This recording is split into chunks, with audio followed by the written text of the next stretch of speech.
Nastava hrvatskog jezika i kulture u Švicarskoj održava se već 30 godina. Trenutačno od 10 nastavnika na 50 nastavnih mjesta podučava 500 učenika i 16 kantona. Odrastati u višejezičnom okruženju, nalik na ono u Švicarskoj i pritom sačuvati identitet nije jednostavna zadaća. Govori to i priča iz Lucerna gdje je bila kolegica Silvija Trnčević. Smjestio se Lucernu u samome srcu Švicarske uz tirkizno bistro jezero okruženo gotovo cijele godine snijegom prekrivenim alpskim masivima.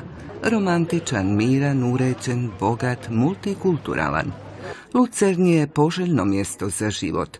Uostalom ne nazivaju bez razloga ovaj grad s 80.000 stanovnika Europom u malom.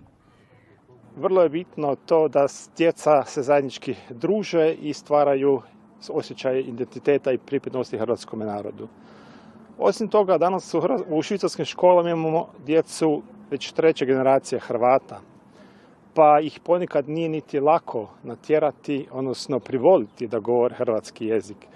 I to su izazovi s kojima se kao roditelji često susrećemo u svakodnevnici.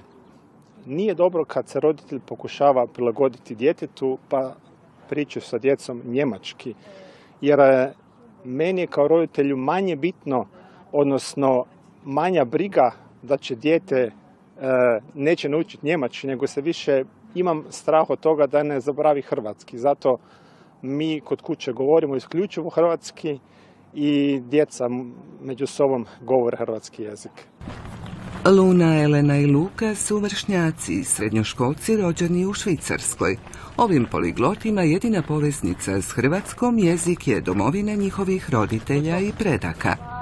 Mi kod kuće izričito pričamo čisti hrvatski, jer ako ubacimo neku hrvatsku riječ, moramo dati po 1 franak u bocu iz svog džeparca.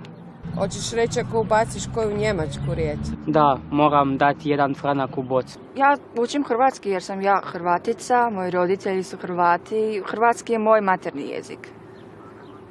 Tako, najbolje mi je. Pričam hrvatski od kad sam progovorila.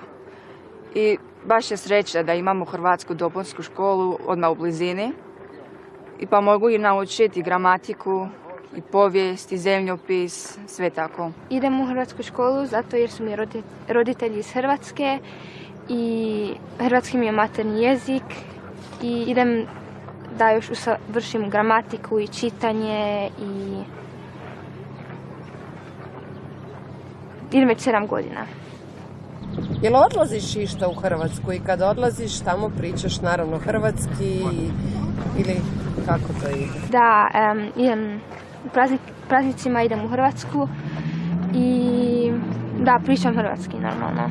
Idem 4 dana u tjedu, idem na praksu i 1 dan imam školu i taman taj dan utorak mi je hrvatska škola i nastava mi traje do 5, a hrvatska nastava mi počima u 6 sati, tako da mi se super poklapa i imam dobro društvo u razredu. Dopunska nastava hrvatskog jezika i kulture u Švicarskoj konfederaciji održava se 3 desetljeća. Trenutačno je pohađa 500 učenika u 16 kantona. Nažalost, to je naša stvarnost.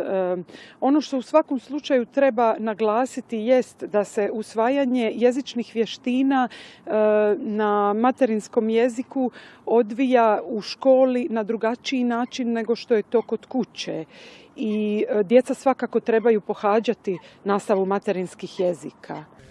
Razredi su mješoviti, djeca različitih dobi i predznanja hrvatskog jezika.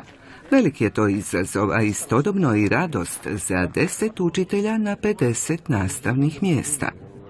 Učenici uče jedni od drugih, učenici su divni, spremni su pomagati jedni drugima. Nerijetko doživljavate situacije da veći učenici pomažu manjim učenicima i to je stvari najljepše od ovog posla.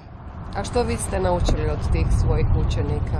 Naučila sam se da strpljenju prije svega, definitivno strpljenju i tome da nije nužno uvijek ostvariti sve što ste zamislili. Da nekada treba ipak vremena i s vremenom, malo po malo, kroz godine, evo ja sam već u 3. godini mandata, ipak dođemo na onaj konačni cilj. U tom treniranju jezičnih vještina ona treniraju automatski vlastite kognitivne sposobnosti. Jezik je prevažan. Djeca jezik uče, putem jezika djeca uče svijet. Da bi djeca upoznala svijet, djeca moraju dobro poznavati vlastiti jezik.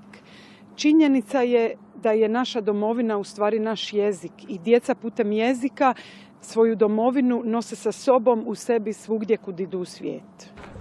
Znanstveno je dokazano da djeca u tuđini koja nauče materinski jezik s lakoćom uče i druge jezike. Također pohađaju ostale školske predmete i završavaju fakultete. Pa je stoga potrebno kod njih razvijati, odnosno njegovati identitet, kako bi eventualno u budućnosti obogatili na što kvalitetniji način multikulturalnost društva u kojem žive. Posao je lijep, izazovan je svakako, međutim kada dobijete povratnu informaciju, onda zaista dobijete i motiv za što bolju pripravu u budućnosti i za što kvalitetniji rad. Ožujak je mjesec u kojem se tradicionalno od 1991. obilježavaju Dani hrvatskog jezika. Bude čovjek puna srca kada vidi s kolikim ga marom njeguju i održavaju živim naši švicarski domaćini.